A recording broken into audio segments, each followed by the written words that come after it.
Hey guys, Mark here, bringing on Dragon Ball Z Dokkan Battle video, and so today we got an interesting update in the news regarding the summon point ticket pool for characters that are available with the tickets that you can get from the summon points. This is the first time it has been updated since its original release. I don't know if the timing is based on how quickly you can accrue the summon points in order to get the next set of tickets, but I think the timing seems to line up because I used the ticket the first time around and am now basically at the point where I'm like one summon on a new banner away from having another ticket, which potentially if it's available from part 2, then I will be able to get to that point. So I guess they're staggering in them in that kind of way where if you are someone who regularly summons, you can get one of the tickets for basically each time it's going to update, I guess. But as most of you probably know by now, but we'll go over it very quickly, summon points is something that was added into the game a little while ago, where for most banners now, unless they have like 3+1 or a special summon sort of thing, the first 3 multis on the banner will give you 30 summon points each. So for example, the baby banner that is out now, if you do the first 3 multis, which obviously gets you to the guaranteed featured like 3rd summon, you will get 90 summon points.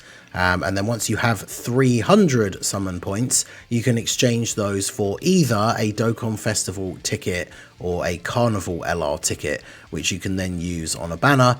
Now, it isn't a choose your own character thing, so this is something that I want to stress, like for people who haven't really seen this much or interacted with it, haven't got one of the tickets yet or anything, this is something to bear in mind, that they've added these summon points in as kind of like an incentive to get you to summon on these filler banners, or like things like the anniversary or the GDC. You don't get the summon points while the 3+1 is on, which is of course generally when most people will be doing the majority of their summons.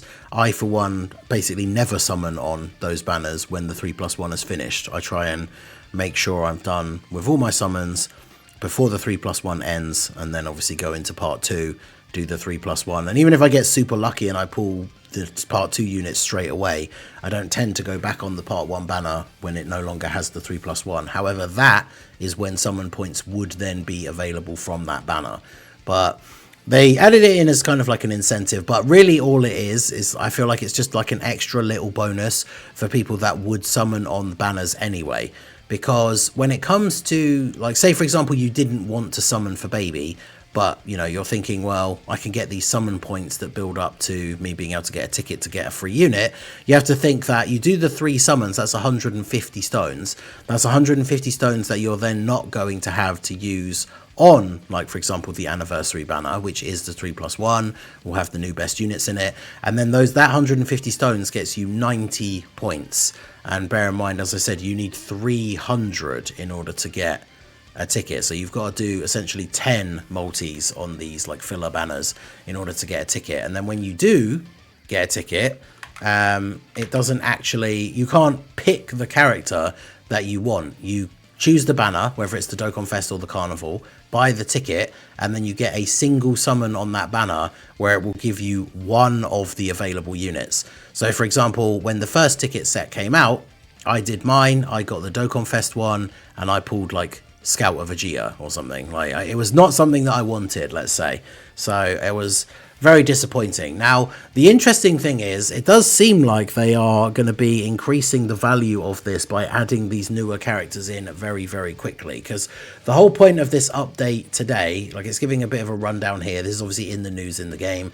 Here it tells you how to use the summon points, 300 points to get one of the tickets. We obviously had the starting set. Like when I used it, I basically wanted to get either Hit or Kaioken Goku, even though I know Kaioken Goku is not very good, but just I don't have either of them.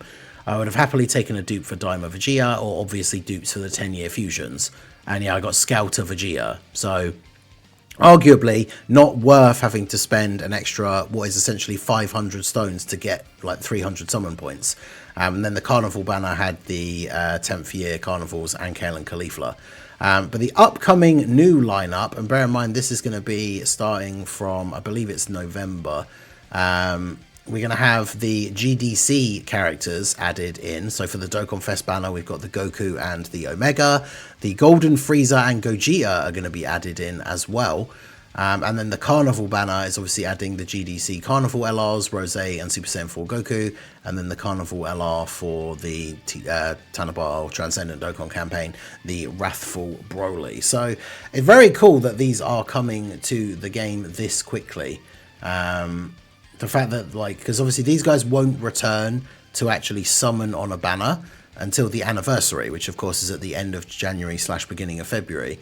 So you are going to have the possibility to get a copy of these guys early before the anniversary by taking advantage of the summon points thing. But like I said, remember, it is a chance to get one of the featured units. So just to break it down here, I brought up like Truce things. So these are being added to the summon points in November, and it mentions obviously the GDC and Tanabata units. The other thing, I think, yeah, Annie mentioned it here as well. There is also the Gohan, Goten, and Trunks, because they came out at the end of the GDC and were a Dokkan Fest exclusive LR.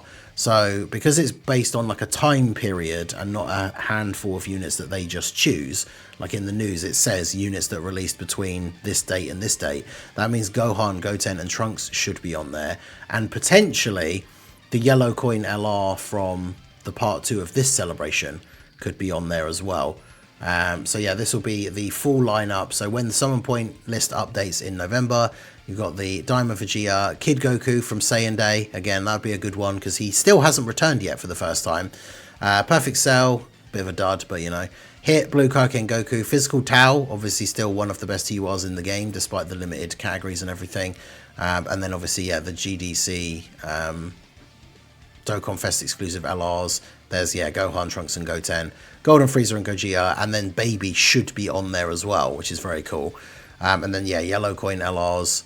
We've got the anniversary ones. Pycon, Kale and Caulifla, Tien, the GDC, Tech Wrathful Broly. And then the upcoming October Part 2 LR will also be available. So this is a pretty cool update. But again, one thing I want to stress, like, massively about this is it's only a chance to get one of the units that are featured. So when you try and weigh up the value of, like, again, using the Baby banner as an example, if you're somebody who wasn't going to summon on the Baby banner, I don't think dropping 150 stones that you weren't going to spend in order to get the 90 summon points to then be able to get this ticket is necessarily worth it. Because, as I said, overall, it costs you 500 stones worth of summons in order to get the summon points. That's 500 stones you could have to use on the anniversary banner.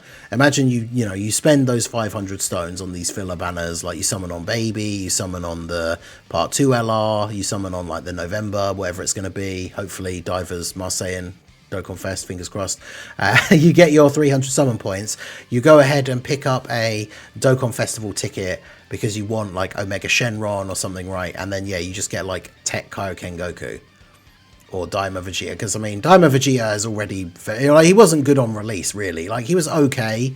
And maybe a little tiny bit overhated. But now, at this point, with the next, like, spike in power creep is completely outdated. Or, like, STR Perfect Cell.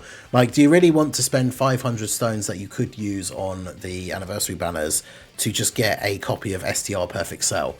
And I mean, like, the Carnival banner is probably your better option. But even then, like, Super Saiyan 2 Gohan, Frieza, and Goku, whilst I think they are maybe a little bit overhated, they're not the kind of units that you'd want to be pulling from here. Like, Pycon and Tien, they're both good. But obviously, if you're getting the Carnival ticket, you're most likely wanting the Rose or the Super Saiyan 4 Gogeta. Kale and Caulifla are still a good pull. But it's just the fact that you get a single summon and you get no control over what you're going to get. You just get a random unit out of all of those featured characters. So for anyone who is on the fence, I would say it is absolutely not worth summoning on these banners that you wouldn't normally summon on just in order to get extra tickets or extra summon points for these summon point tickets. But obviously, if you're someone who summons on banners quite a lot anyway, or you like to dip into a banner here and there, obviously it can be worth it. If it's a banner you were tempted to throw a couple of summons at, getting these as a bonus for dropping 150 stones on a random banner is obviously pretty good. And I think with banners like Baby and his Part 2 that have this new pity system, as I already mentioned, they have the thing where like the third multi is a guaranteed featured, so the third multi always has that kind of little bit of extra value as well anyway. So it's worth thinking about, but as I say, I don't think it's something that people should be really focusing on if you're someone who wouldn't have summoned on a banner anyway, I don't think the value is there to summon just to get the summon points. But this still is a cool little update for people who do obviously summon quite a lot. I mean, essentially just being rewarded for summoning on a banner you would have summoned on anyway, giving you a ticket that could then just randomly give you like a free dupe of Super Saiyan 4 Gogeta is pretty cool. Even if it is just a chance and you could end up with something not so good. But it's a nice little added bonus, but it's not something that I would recommend people go crazy. Do not summon on banners that you wouldn't want to summon on for any other reason just to get the summon points. I do not think that is worth it. But let me know what you guys think down below in the comment section. I think it's cool that this is a system that they've at least added. It does, like I say, give that opportunity to get a dupe for these like GDC and even the Tanabata characters before they officially return for the first time, even though it is a slim chance, right? There'll be multiple people that do get the ticket and don't get one of those units and get one of the older ones, as we've already said. But it's still something cool that we didn't have before. Dokkan's added a lot of interesting things this year, so let me know what you guys think down below in the comment section. So that is going to be it for the video, guys. This has been the Master Ningen. Smash that like button, subscribe to the channel if you are new, check out the links down below, and I will see you all again soon. Have a good one.